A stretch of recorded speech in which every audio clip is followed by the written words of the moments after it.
thank you so much sa inyong lahat mga kaibigan, na kung saan ako po ay inyong itinatangkilik, ako po ay inyong ibinibigyan ng mga maraming pagsubaybay or to watch our video here and to listen what was our talking about.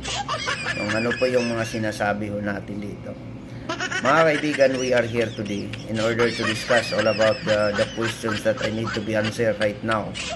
So it is the questions from our followers, also from the different countries throughout the world, especially for those people who are very particular in asking about this. It is a part of the government and also mga kaibigan. For me and myself, as a tools of the government, as a tools of these organizations, as belongs to the tools of that being mandated by the Philippine Constitution. The Philippine Constitution was mandated to us, mga kaibigan. Yan lang po ang ibig sabihin natin dito. Na kung saan